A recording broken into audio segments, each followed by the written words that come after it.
కోసం మళ్ళీ రప్పిద్దాం స్వర్ణాంధ్ర సాకారం కోసం.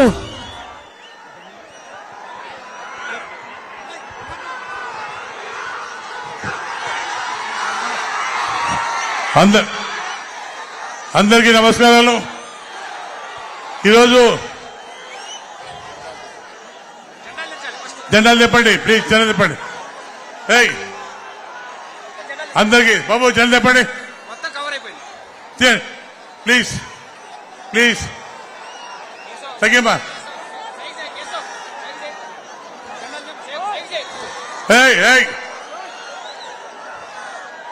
అందరికీ దిబ్బమ్మా బాబు దిబ్బు దిబ్బు. అన్న జెండాలు కిందికి దించండి. సార్కి మీరు కనపడాలా లేదా? జెండాలు దించండి, జెండాలు కిందికి దించండి అని చెప్తున్నాను కదన్నా. దించండి దించండి దించండి. సార్కి మీరు కనపడాలి కదా, మీరు వచ్చినట్టు తెలియాలి కదా. దించండి. ఇది రాబోయే ఎలక్షన్ లో నీతికి నిజాయితీకి జగమే పోటీ. ఒక రైతుకు ఒక జాగీర్దారుకు జగమే ఎలక్షన్.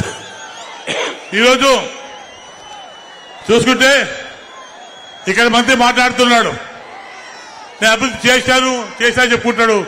ఏం అభివృద్ధి చేశాను అనుకుంటున్నాను. ఈ మంత్రికి మొన్న ఎలక్షన్ లో నామినేషన్ సైజ్ చేయలేకపోయిన మంత్రి మరి రాజ్యం వెళ్తాడని అడుగుతున్నాను. కలెక్టర్ అర్థం పెట్టుకుని నామినేషన్ రిజెక్ట్ చేశారు పిఆర్ఓ గారు. మళ్ళీ కలెక్టర్తో అధికారం చెబుతేస్తూనే ఆడియో భయపడించి మళ్ళీ నామినేషన్ ఇప్పించిన ఘనత మంత్రికి. ఆయనకి అసలు మన ప్రేమ లేదు, మన ప్రాంతంలో ప్రేమ లేదు, రైతుల ప్రేమ లేదు. అన్ని రకాల ఇబ్బంది పడుతున్నాం మనం. తాజీ సమస్య ఉంది, ఎంప్లాయ్మెంట్ సమస్య ఉంది, రకరకాల సమస్యలు ఉన్నాయి. ఈ సమస్యలు పోవాలంటే మళ్ళీ మనం రావాలి. ఈరోజు ముఖ్యంగా మనమంతా కూడా ఒకప్పుడు కర్నూలు జిల్లా సమస్య వాళ్ళం. మళ్ళీ మేరేజ్ అయిపోయాక తప్పకుండా మళ్ళీ డోర్ని కర్నూలు చేసుకుంటాను. అలాగే బేచలు రైలు ఆపుతాము. రకరకాల సమస్యలు ఉన్నాయి, అన్ని కూడా తీసుకుందాం. ఇది ఒక నీతికి నిజానికి పోటీ. మీ నీతికి వేస్తారా అవినీతికి వేస్తారా చెప్పారు. నీతి మనం, అవినీతి వాళ్ళు. ఆయన పెద్ద పెద్ద మాట మాట్లాడుతున్నాడు. ఒక ఎలక్షన్ లో నామినేషన్ పత్రాలను దాఖలు చేయని మంత్రి మన మీద రాజ్యం అయితే ఆడుతున్నాడు. ఇద్దరు దొంగలు నగలు దోచుకుంటారు. జగన్మోహన్ రెడ్డి అంతే, ఈ మన ముగ్గురు అంతే. ఎక్కడ చూసిన ఆడవాళ్ళు పెద్ద ఎత్తున అసంతృప్తిగా ఉన్నారు. మాకు నీళ్ళు అదే మేము ఉన్నప్పుడు చేతున్నప్పుడు జీడీపీ తీసుకొచ్చాం. మేము ఇంతకుముందు టోల్లో సున్నమి తాగిపోవాలం. ఈరోజు మంచి తాగుతాం అంటే కేవలం ఏం చేసే కార్యక్రమాలే.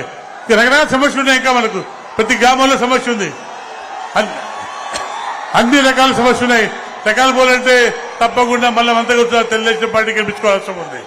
ఒక్కసారి ఆలోచించు సోదరులారా, గత ప్రభుత్వం ఎలా ఉన్నాం మనం, ఈరోజు మన పరిస్థితి ఏంటి? దోపిడీ దోసుకుంటారు, పోలీసులు భయపడిస్తారు, రకరకాల ఇబ్బంది పెడతారు. మనం శాశ్వత రైతులు కాపాడుకోవాలి, మనం కరువు ప్రాంతంగా డిక్లేర్ చేసుకోవాలి. రకరకాల సమస్యలో మనం అల్లాడిపోతుంటే ఎందుకు ఓట్లు అడుగుతున్నాను. రాష్ట్రానికి ఫోన్ చేసి ఓటేశాం, మన బతుకులు నాశనం చేసేపాయి, మన పిల్లల భవిష్యత్తు చెడిపోయింది, రైతులు చెడిపోయారు, రకరకాల ఇబ్బంది పడుతున్నాం. దయచేసి ఒకసారి ఇచ్చుకొని మీరంతా కూడా 2 ఓట్లు కూడా, ఒకటి నాకు ఎమ్మెల్యేగా, రెండోది ఎంపీగా శబరి గారికి కోరుకుంటూ సెలవు తీసుకుంటాను.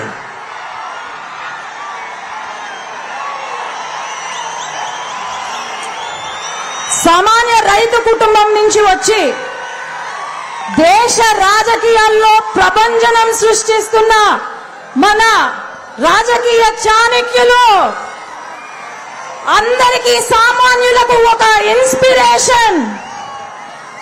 ఒక రాజకీయం అంటేనే ఒక డెఫినేషన్. మన చంద్రబాబు నాయుడు గారు ఈరోజు తోనికి రావడము, వారికి ఇంత ఘనంగా దోన్ ప్రజలు స్వాగతించినందుకు ప్రతి ఒక్కరికి పేరు పేరున నమస్కారాలు తెలియజేసుకుంటూ, ఈరోజు మరి ఆర్థిక శాఖ మంత్రి, ఆయన పేరు అర్థమంత్రి అంట, జాదుల మంత్రి అంట, ఉన్నది లేనట్టు లేనిది ఉన్నట్టు సృష్టించడమే అంట మన రాష్ట్రంలో బీసీ సర్కార్ అంటావు ఆయన.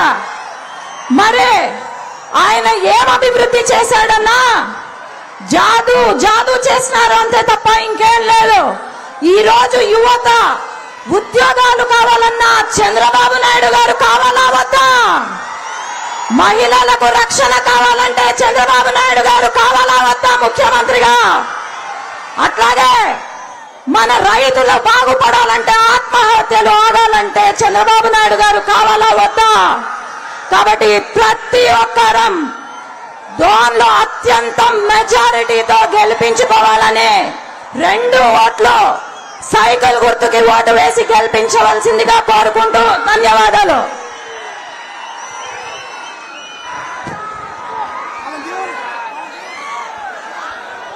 దిగమ్మా బాబు, దిగు బాబు, దిగు ప్లీజ్, దిగనమ్మా.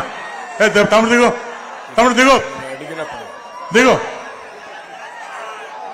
దిగు కొద్దిగా ఇక్కడ